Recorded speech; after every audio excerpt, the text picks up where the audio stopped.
లే పైకి లే. అయ్యో హంస దెబ్బ తగిలిందా? నీకేం కాలేదుగా?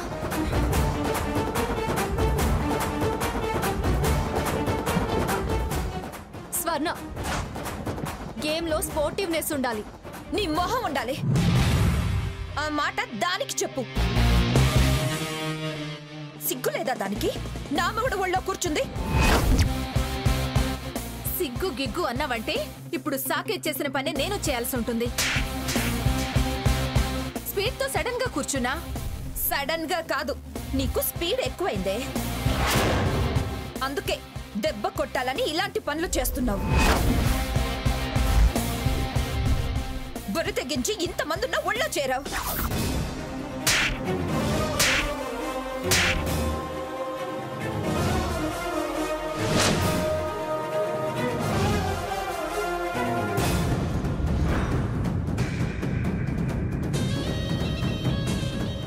బరి తెగించింది నువ్వే.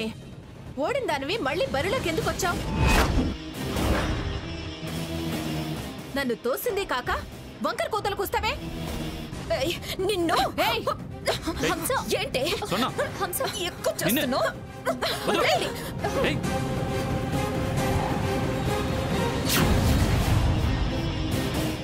హంస ఏంటి?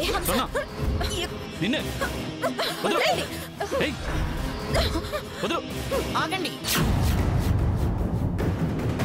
ఆయన జడ్జిని నేనున్నానుగా. అదలా రాసుకు తిరుగుతుంది. ముందది తప్పో ఒప్పో జడ్జిమెంట్ ఇవ్వు. దాంతో తప్పుడు పనులు చేయించే నీకు తప్పొప్పులు అడిగే అర్హత ఉందా? బాగా అడిగావమ్మా. మ్యూజికల్ చైర్లో ఇలాంటివి సహజం. భూతద్దంలో చూసి అయిన దానికి కాని దానికి తప్పుడు అర్థాలు తీయకు. కళ్ళెదుట జరగరాంది జరుగుతున్నా కళ్ళు మూసుకునే రకాలు మీరు. శృతి మించి ప్రవర్తించేదాన్ని లాగి చెప్పు కొట్టక నాకు నీతులు చెప్తున్నారా? నీతులు చెరచండి వీళ్ల వీపులు. ఎంతకాలం చెరుస్తారో నేను చూస్తాను.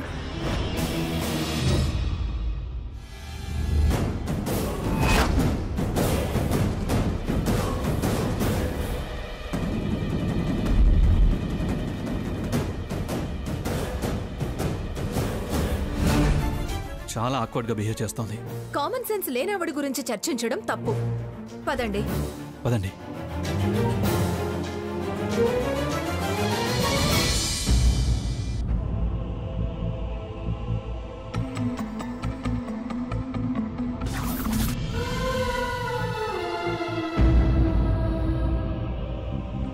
ఇదేంటి?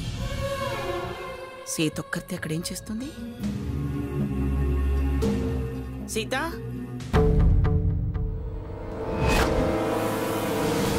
ఇలారా.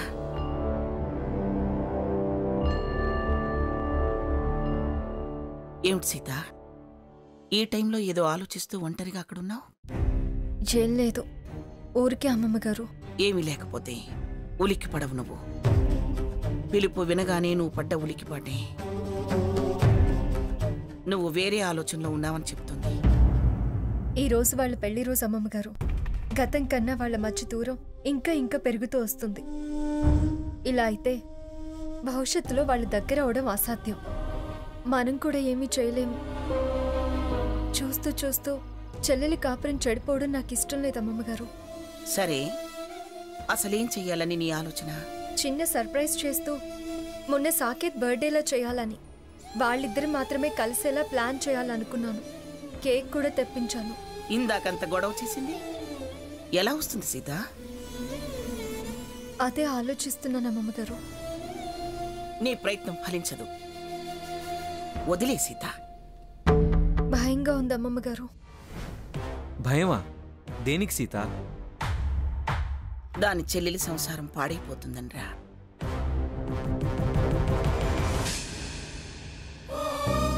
నాకు స్వర్ణది కాదు, నీది మూర్ఖత్వం అనిపిస్తుంది సీత. రఘు, మూర్ఖులను మార్చే ప్రయత్నం అంతకన్నా మూర్ఖత్వం అవుతుంది సీత. అలా అంటావేమిట్రా? ఎంతైనా రక్త సంబంధం కదా. ఏంటి నానమ్మ నువ్వు అలా మాట్లాడుతున్నావు? ఆవిడన్నీ మర్చిపోబట్టే కదా మనం ఇక్కడ బతకాల్సి వస్తుంది.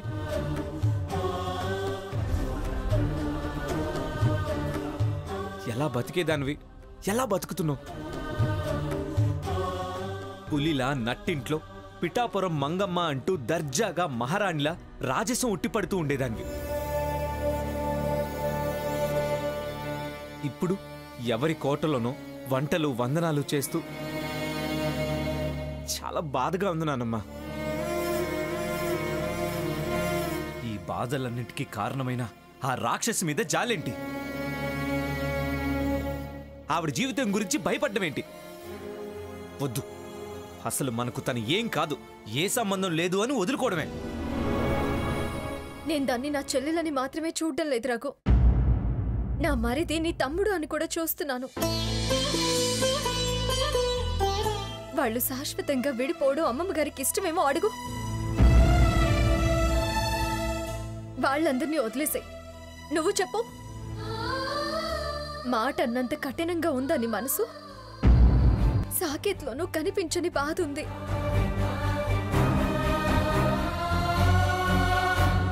అసలు నువ్వు చెప్పు రఘు, నా మీద ప్రమాణం చేసి చెప్పు. నీ తమ్ముడి గురించి, అతని పిల్లాడి భవిష్యత్తు గురించి నీకు బాధ లేదా? వాళ్ళు శాశ్వతంగా విడిపోవాలనే ఉందా? నా మీద ప్రమాణం చేసి చెప్పు. చెప్పు రఘు, ఇంక జన్మలో దాని గురించి నేను ఆలోచించను.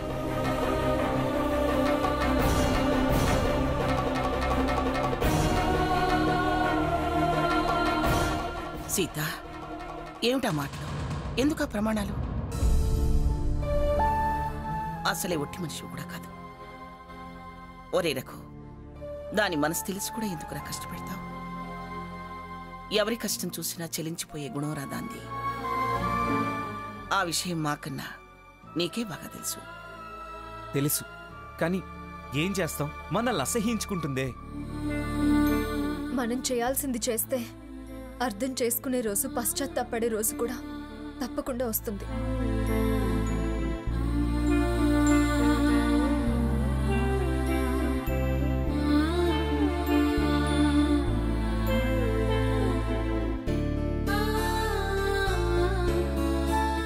సరే, ఇప్పుడు ఏం చేయాలని నీ ఆలోచన? చెప్పు సీత. నీ ప్రయత్నానికి అందించాల్సిన సహకారం నేను అందిస్తా.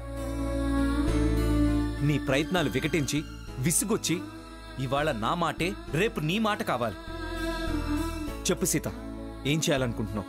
ఏం లేదులేరా, ఈరోజు వాళ్ళ పెళ్లి రోజు కదా. జరిగిన సంబరాలు చూసాం కదా. అది దాని గురించి ఆలోచిస్తుంది. అంతా అయ్యాక ఆలోచన ఎందుకు? ఆవిడ సంగతే తెలుసుగా. తనొక ఆలోచనలో ఉందిరా. ఏంటది? ఎవరు పిలిచినా ఎవరు రారేమో అని వాళ్ళని ఎలా కలపడం అనేది బాధపడుతుంది. కలిస్తే మాట్లాడుకుంటారు, కలతలు తొలగిపోతాయనా? ఆశ ప్రయత్నం తప్పు కాదు కదా. ఆశ దురాశ అంటే బాగుంటుంది. ప్రయత్నం మరో అవమానానికి అని ఆలోచిస్తే మానుకుంటావు. సహకారం అందిస్తానన్నావు, సలహాలు సూచనలు కావు.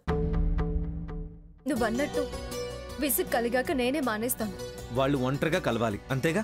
అంత తేలిక కాదనిపిస్తుంది. కలిసి ఇలా చేస్తాను, సరేనా? ఎలారా? మంగా చెబుతాగా.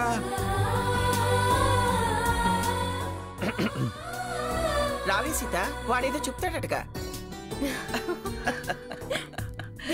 భలేవాడివేరా.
హలో,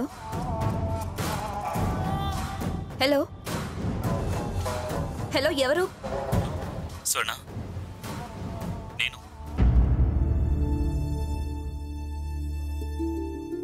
ఇదేంటి?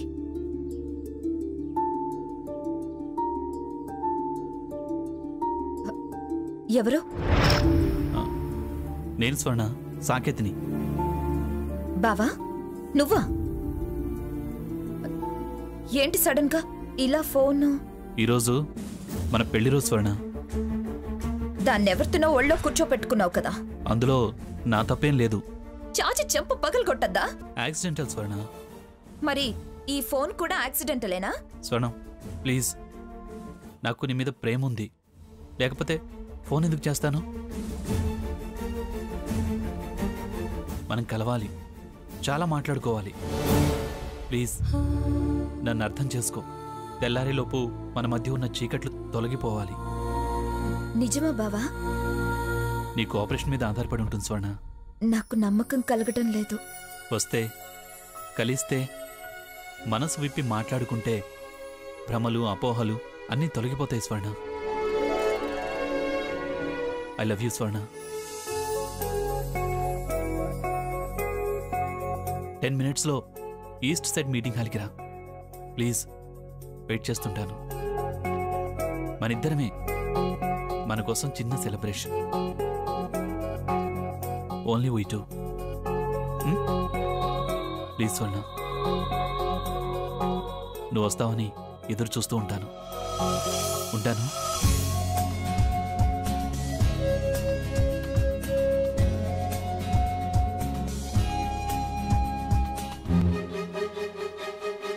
ఏంటి బావ సడన్ గా?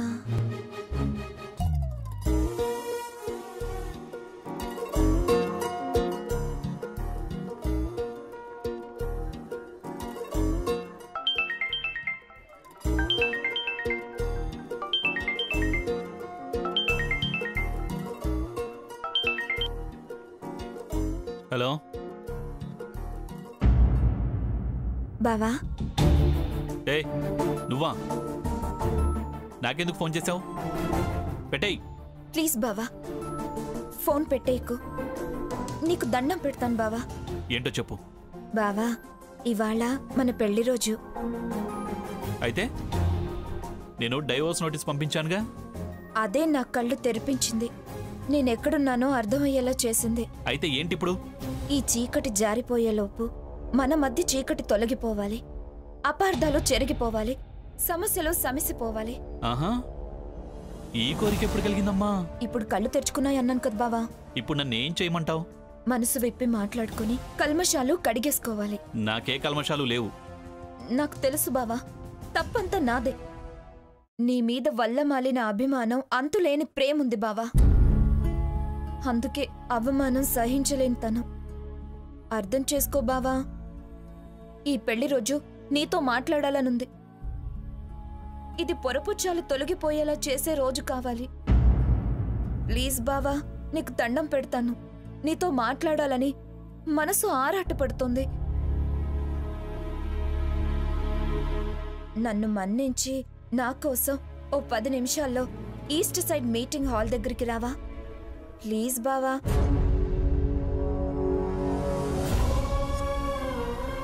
నువ్వు రాకపోతే నేను తట్టుకోలేను బావా. రా బావా. వస్తావు కదా? నీకోసం వెయిట్ చేస్తూ ఉంటాను. ఉంటాను బావా. సరే.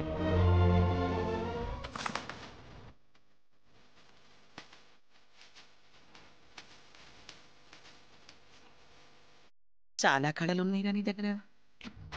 మంగమ్మ గారి మనవాణ్ణి, రేడియో సీత భర్తని, లేకుండా ఎలా ఉంటాయి నాన్నమ్మా?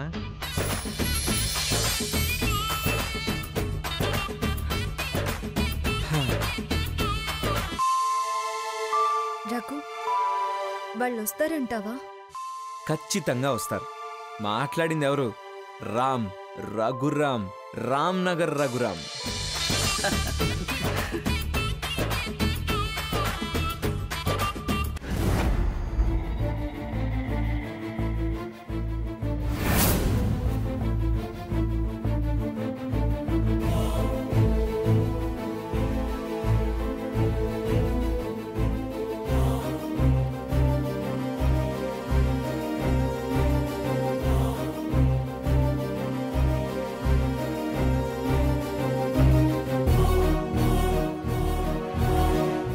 ఏంటి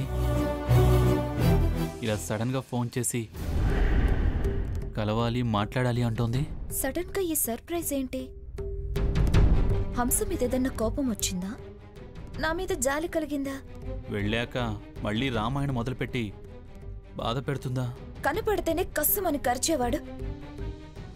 ఇలా మాట్లాడి ఒక రేయి గడిచేలోపు మనం కలవాలనటం నాకేం అర్థం కావట్లేదు. డైవోర్స్ నోటీస్కి దడుచుకుని ఉంటుంది. హంస క్లోజ్గా ఉండటం షాక్ ట్రీట్మెంట్లా పనిచేస్తుంటుంది.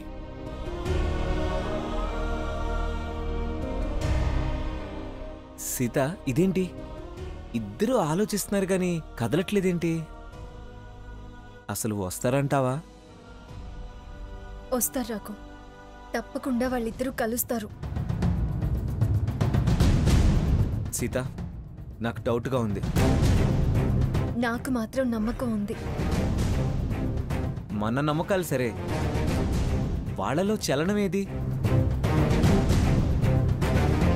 వస్తారు, తప్పకుండా వస్తారు. కాస్త ఓపిగ్గా ఉండు. రేపు జనం మొగుడు వదిలేశాడు అంటారుగా. ఎంత డబ్బుంటే ఏం సుఖం? తలెత్తుకుని తిరగలేనుగా. చూద్దాం, ఓసారి కలుద్దాం. వెళ్ళి ఏం మాట్లాడుతుందో విందాం. ఇప్పుడు ఈ అవకాశం వినియోగించుకోకపోతే అది నిజంగానే గద్దెల తన్నుకుపోతుంది.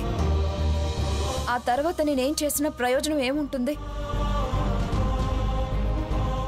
సీత, అదిగో వాడు కూడా ఇంప్రెస్ అయినట్టున్నాడు, వస్తున్నాడు.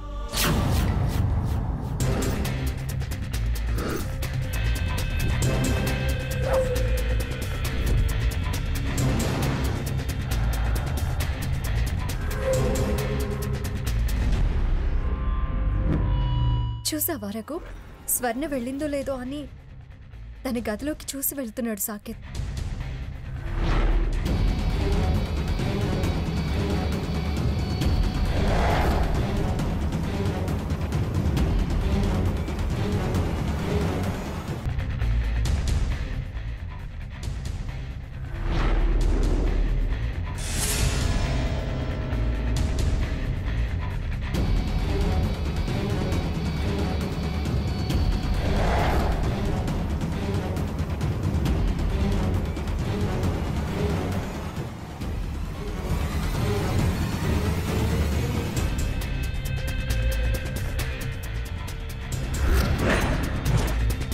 వాళ్ళు మనసు విప్పి మాట్లాడుకుంటే మన ప్రయత్నం ఫలించినట్టే. రా, వెళ్ళి చూద్దాం.